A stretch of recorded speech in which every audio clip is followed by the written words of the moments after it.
So without really knowing what I wanted to do, I turned left and went up the slope of rocky section, and I thought, you know what? I'm going to take my fork out to 140 and turn out the rebound and just try to go down all the way to the bottom. And by golly, I think I ended up 9th place on that section out of everybody. On Snowman, huh? Uh-huh. Well, that's really good. It was a complete shock. Yeah.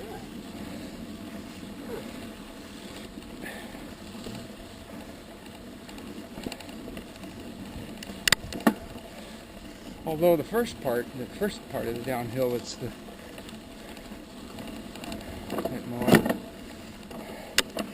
I think I was like in the top 10%. So I think this fork has made me a little braver. Yeah.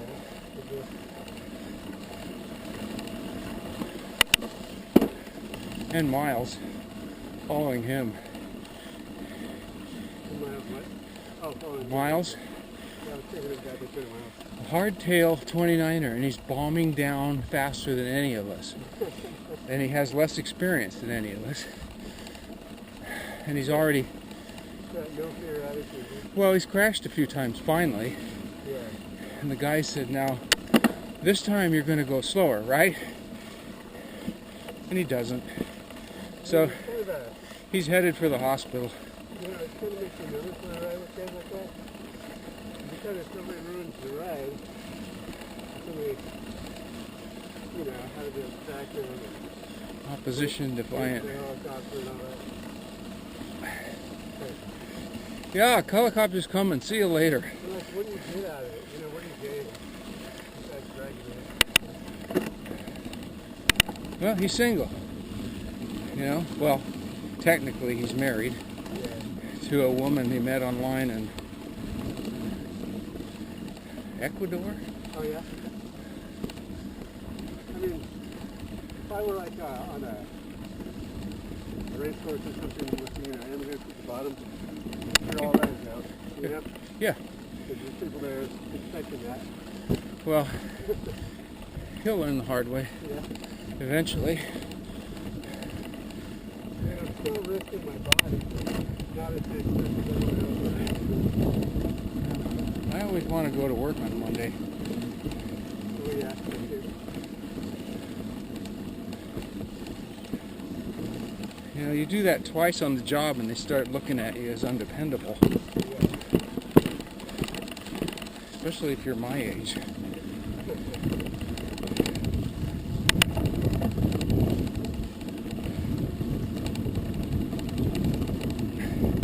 So there's a job being advertised to install wireless at DLI. Oh really? 6-month contract. I sent my resume in. Don't they have an Well, I haven't heard any details on why or what, except that I figure I'll be a shoe-in since I know the network and have worked on that Aruba thing. I put away to get my CWNP certification, so I get the book in a couple days, and it comes along with the voucher to go take the test. Uh-huh. So we go ahead and knock that out. Good. Try to get back into the first day stuff again soon. Still planning on doing that, like, you know, getting to the point where I can focus a little bit better now. Right.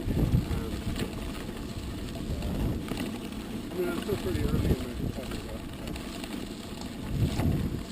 Looking forward to being able to commit to something and stick with it. Yeah, absolutely. Right. My major roadblock the last 5 years is for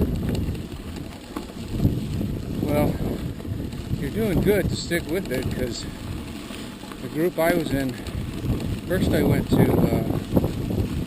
Codependence Anonymous, then I went to Pornography Anonymous, and I will say that not one other guy in the group, when it came down to really committing, was willing. They just did not want to do it. Well, Or let's say they weren't ready. yeah. Well, you know, I didn't hit rock bottom. You know, I got caught. I didn't lose everything with these guys, you know? Yeah, yeah, Sometimes that's what it takes. yep. Luckily, I'm not that guy. Well, one of the guys was married in the group, and I thought, well, he sounds pretty committed. I'm going to see if I can partner with him. And he was separated. You know, his wife said, "You're out, and you got to do this, this, and this."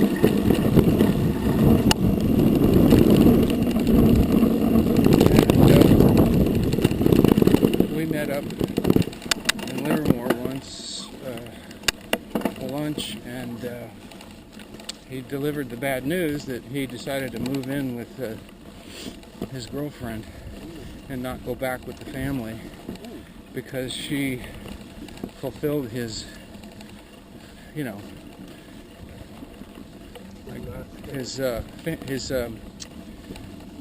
imagined idea of what this was going to be like long term, which very rarely works out. Yeah, see that temptation now. Like you said, you know, well, I mean, reality is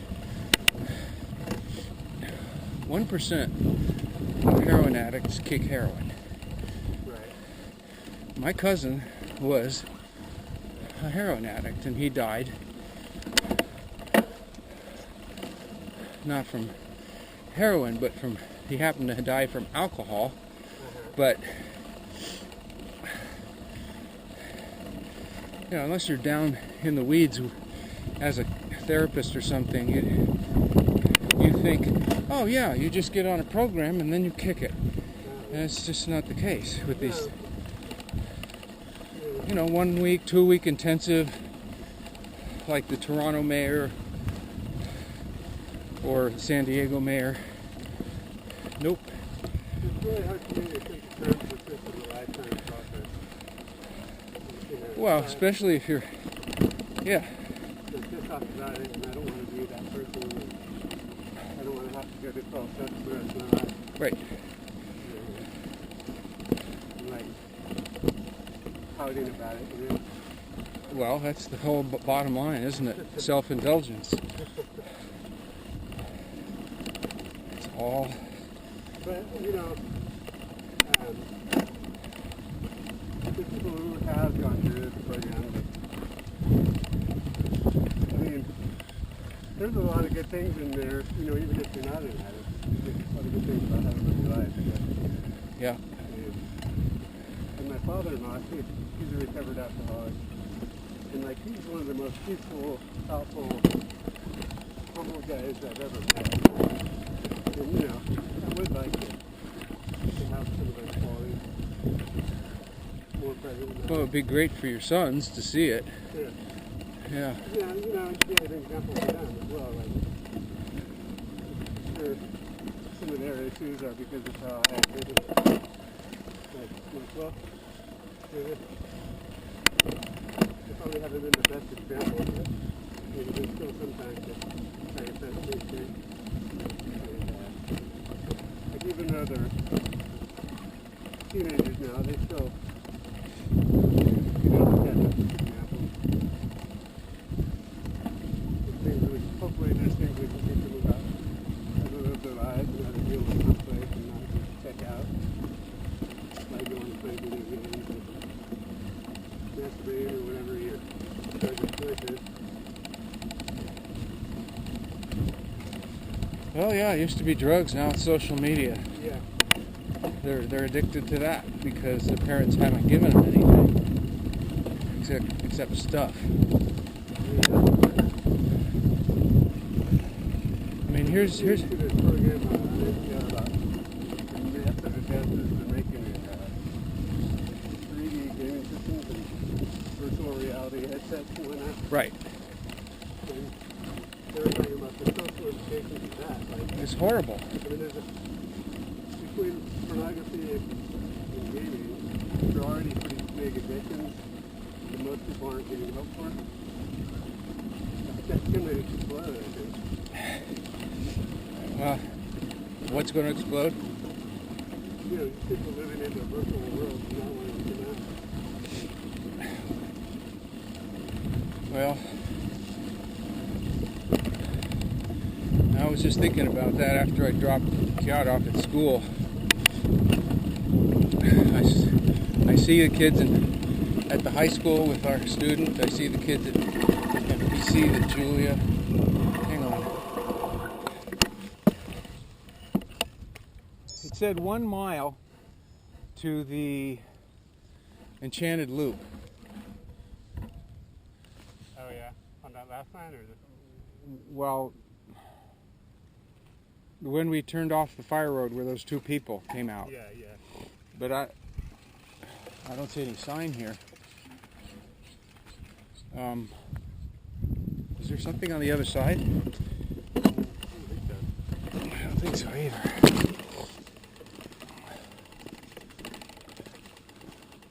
Nope. Is this the $2,500 sign?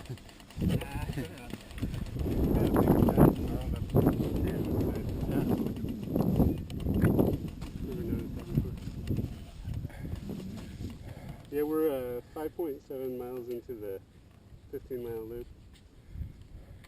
Boy, you tricked me.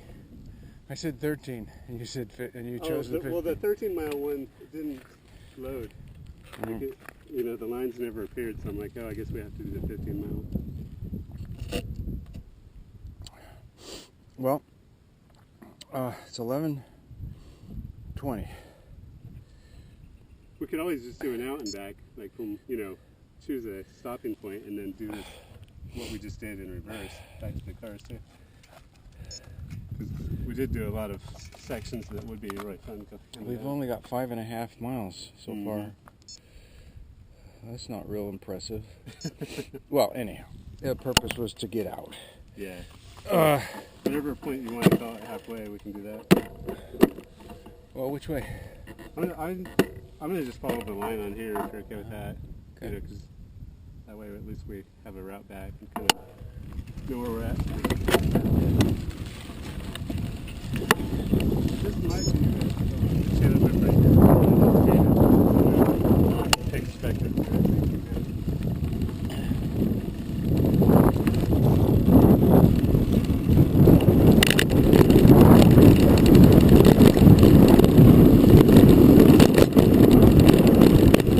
There was a trail right there. Was that it?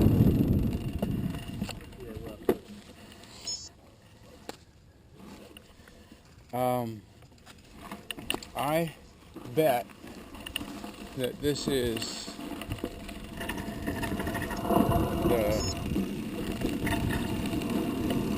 that we'll be going the opposite direction. Oh, we're off course? Yeah. Well, this, Go back to this. I think that trail goes to the other road.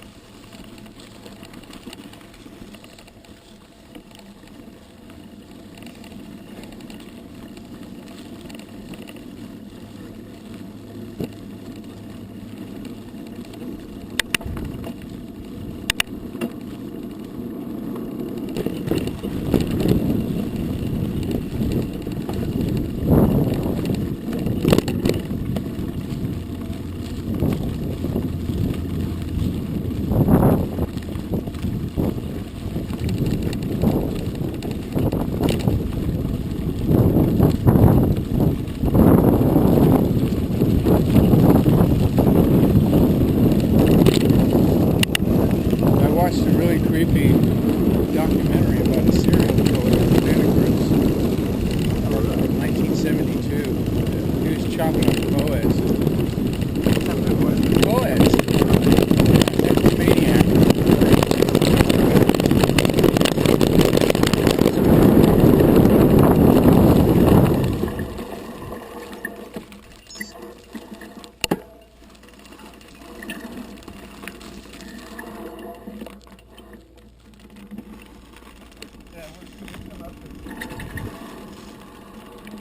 Yeah. Yeah, we're just gonna think that is He was 6'9", 300 pounds, like 24